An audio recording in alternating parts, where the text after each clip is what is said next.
Well, good morning to you all. Monday. I know I'm a bit later today, but I had a little thing to do before I come to just have a few words with you. I hope everybody's all right.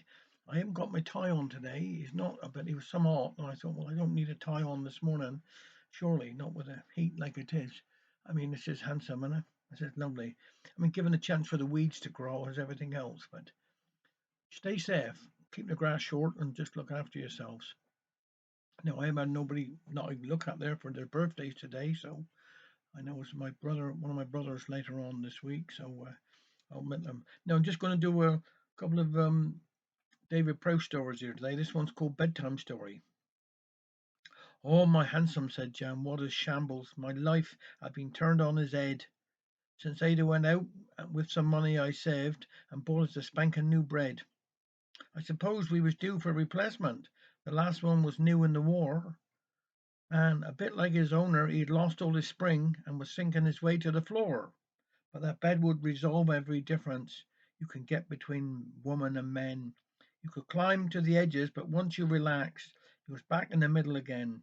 Well, like this new one is built like a monster. Come bedtime, my Ada agreed. We had no complaint with its width or its depth, but its height was a problem indeed. We were stood either side of this mountain like fishing looking up at the pier, and I turned to my Ada there prancing around, and I said, after you, my old dear. Well, she hopped her way back to the wardrobe, then hitched up her nightie and ran. Then she dived like a salmon and grabbed for the top, and the headboard come off in her hand. Well, we could have been there for a fortnight, so I got out the steps in the end. Then we perched there like chickens on top of a coop, frightened to wriggle or bend. Here, I don't want to worry you, Ada, I said as she tried to relax, but the last time I saw anybody this high, they had parachute straps to their backs. Well, here's one for you, Jan Travascus, says Ada, all run of the mill. A bit of a problem, but nothing at all for a man of your talent and skill.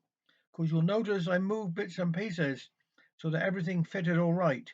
So the lamp switch is perched over there by the door. Now, who's going to put out the light? This is another one by David Prowse called Rich Harvest. For 40 years I've worked these fields through storm and drought and changing time. You never owed a blade of grass, for not a stem nor leaf is mine. The old man passed away last year, and now the boy controls the reins. His eyes are cold, his manner blunt, without much sign of father's brains.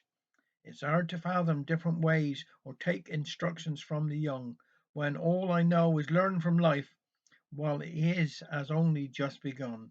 The pleasure's gone, I suppose you'd say. It's just a job now past its best. The pride I took in work well done, like Boyle's dad, is laid to rest.